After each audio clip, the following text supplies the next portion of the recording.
है दोस्तों, आज मैं आप लोगों के लिए लेकर आई हूँ व्याकरण। व्याकरण के बारे में कि व्याकरण किसे कहते हैं, व्याकरण क्या होता है। तो बहुत ही इजी वे में हम देखेंगे उसकी परिभाषा कि एक बार आप ये वीडियो देख लेंगे तो आपको समझ में आ जाएगा कि आपको एग्ज़ाम में अगर आपको पूछता है कि व्याकरण किसे कहते हैं, उसके अंगों के नाम लिखो या फिर बताओ, तो आप इजीली कैसे लिख सकते हैं अपने शब्द में। कोई ज़रूरी नहीं है कि जो मैं आपको बता रही हूँ, मतलब इसकी जो परिभाषा मैं बता रही हूँ, अक्षर सा आपको वहाँ पे रट के जाके और लिखना है। रटने से कुछ शब्द इधर उधर हो जाने से मीनिंग बदल जाता है। तो आप मीनिंग को समझने की कोशिश कीजिए, देन फिर आप अपने मर्जी से, अपने मन से भी इसकी परिभाषा बनाकर लिख सकते हैं। तो चलिए, पहले मैं आपको एक नॉर्मल परिभाषा इसका लिख के बताती हूँ। व्याकरण का परिभाषा: व्याकरण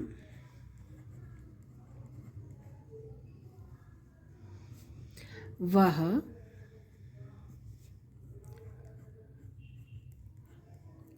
शास्त्र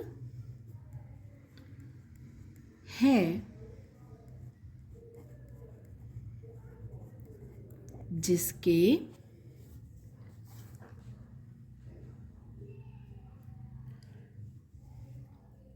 नियमों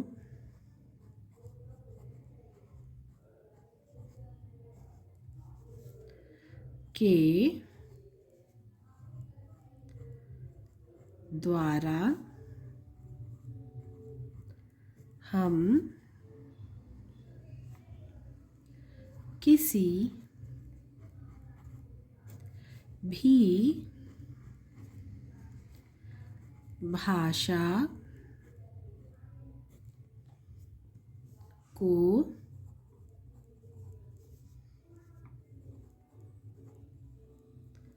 शुद्ध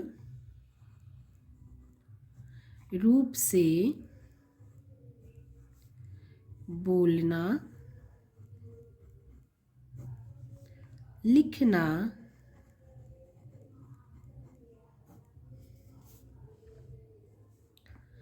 तथा पढ़ना सीखते हैं। तो ये तो हो गई इसकी परिभाषा, जिसको मैं आपको एक बार और पढ़ के बताती हूँ। क्या होता है व्याकरण?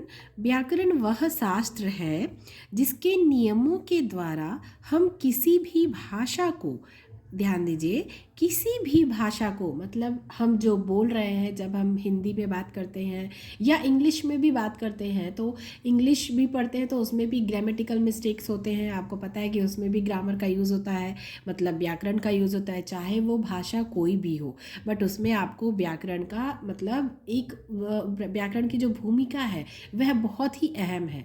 वह उसे सुधारती है, उसे ठीक करती है, मतलब एक उसका जो लहजा होता है उसे ठीक करती है। बस एक भाषा से हम कुछ नहीं कर सकते, और जब तक कि उसमें व्याकरण का यूज़ नहीं होता है तब तक वो भाषा जो होती है वो करेक्ट, सही नहीं होती है, शुद्ध नहीं होती है।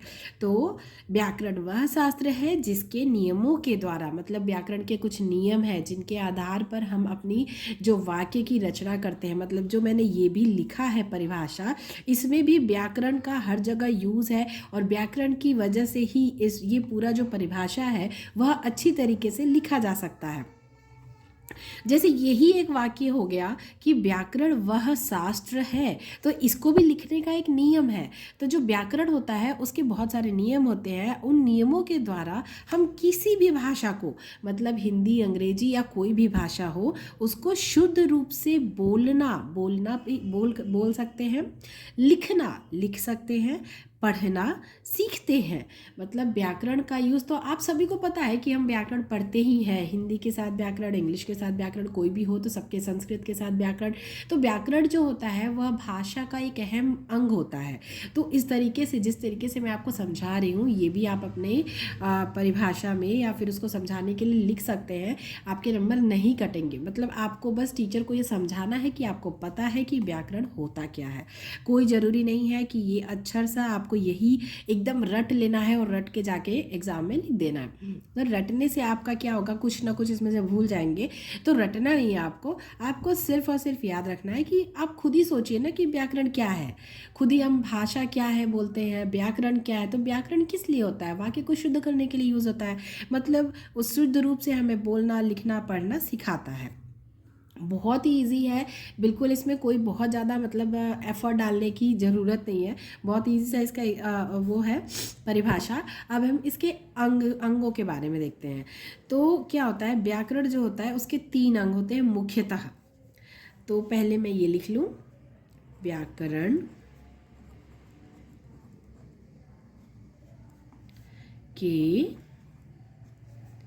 मुख्य 3 भाग होते हैं। अब इसे भाग कह लीजिए या फिर अंग भी आप लिख सकते हैं। 3 अंग होते हैं, मुख्य 3 अंग होते हैं। अब क्वेश्चन आपको कुछ भी पूछे, आपको आंसर यही लिखना है।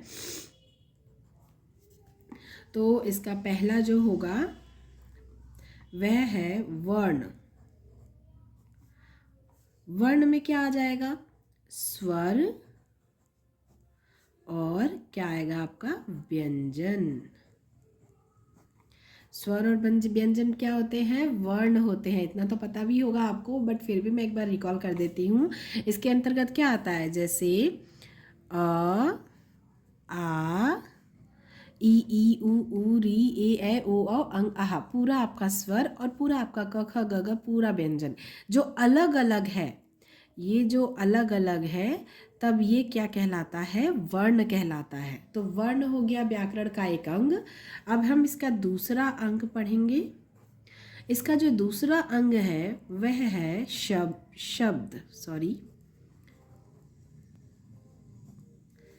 शब्द जो होता है वो कैसा होता है? विकारी होता है और अविकारी होता है। ये भी अगर आपने शब्द पढ़ा होगा तो फिर आपको इसका ये दोनों पता होगा कि विकारी और अविकारी होता है। तो शब्द किसको कहते हैं? अब मतलब जैसे ये है शब्द, ये अवर्ण है। 2 वर्ण मिलकर अगर कोई सार्थक मतलब कोई अर्थ वाला वो बनाते हैं। जैसे क्या होता है कि कब या फिर कमल। कमल जो है, मान लीजिए हमने कमल ले लिया, क म ल, ठीक है। अब ये तीनों में ये एक क म और ये ल, ये तीनों क्या है? अलग अलग वर्ण है, बट ये तीनों मिलके क्या बना रहे हैं? हमारा शब्द, ठीक है। तो इसको बोलते हैं शब्द। जब वर्णों का जो मेल होता है उनसे जो शब्द बनता है वो होता है, मतलब एक शब्द जो बनता है वाक्य जो, उसे ही शब्द कहते हैं। मतलब वर्णों के मेल से शब्द बनता है, ठीक है। अब थर्ड नंबर हम देख लेते हैं। थर्ड नंबर जो है वो है वाक्य। अब वाक्य भी आपको पता होना चाहिए, आई थिंक। वाक्य जो होते हैं कैसे होते हैं? सरल वाक्य होता है। और कौन सा वाक्य होता है? संयुक्त वाक्य होता है। और जो होता है कौन सा वाक्य होता है? एक मिश्र वाक्य होता है। मिश्र वाक्य, ये वाक्यों के प्रकार है, ठीक है। सरल वाक्य होता है, संयुक्त वाक्य होता है और मिश्र वाक्य होता है। बट एक्चुअल में हमें क्या देखना है कि वाक्य क्या है। मतलब हमने जाना वर्ण क्या है, एक एक आ ई क स्वर और व्यंजन जो होते हैं वो वर्ण होते हैं। अब 2 वर्ण मिलके या 3 वर्ण मिलके वर्णों के मेल से क्या बना? हमारा शब्द बना। अब हम शब्दों के मेल से क्या बनता है? वाक्य बनता है। अब जैसे हम और कहीं नहीं जाएंगे, हम ये इसी वाक्य, ये एक वाक्य है, मतलब यहाँ से लेके यहाँ तक ये एक वाक्य है ना। तो इसमें कितने, देखो कितने शब्द हैं, बहुत सारे शब्द। और वर्ण भी बहुत सारे, वर्ण मिलके शब्द बना, शब्द मिलके क्या बना? वाक्य हमारा। तो वर्ण, शब्द, वाक्य, ये इसके क्या है? व्याकरण के मुख्य 3 अंग है। जिनको आपको इसमें लिख के बताना है। अगर आपको क्वेश्चन में आता है तो अगर आप सिर्फ इतना लिख देते हैं तो मुझे ऐसा नहीं लगता कि टीचर्स आपका नंबर काटेंगे। थोड़ा बहुत ऊपर नीचे होने से थोड़ा बहुत नंबर कट जाए तो कोई बात नहीं, बट इसको अगर आप ऐसा पूरा लिखते हैं और तो टीचर को भी समझ में आएगा कि हाँ आपने मतलब इसकी पढ़ाई की हुई है। तो मुझे ऐसा लगता है कि जितना जिस तरीके से मैंने बताया है तो आपको समझ में आ गया होगा कि क्या है व्याकरण, उसके अंग क्या है, और अंग भी मैंने आपको समझा दिए हैं। तो टोटल मतलब आई थिंक ये कंप्लीट हो गया है, बट इसमें फिर भी मैं आप लोगों को कहना चाहूँगी कि अगर आपको इसमें से कुछ भी समझ में ना आया हो, कोई और डाउट हो, या व्याकरण से मतलब आपके ग्रामर से रिलेटेड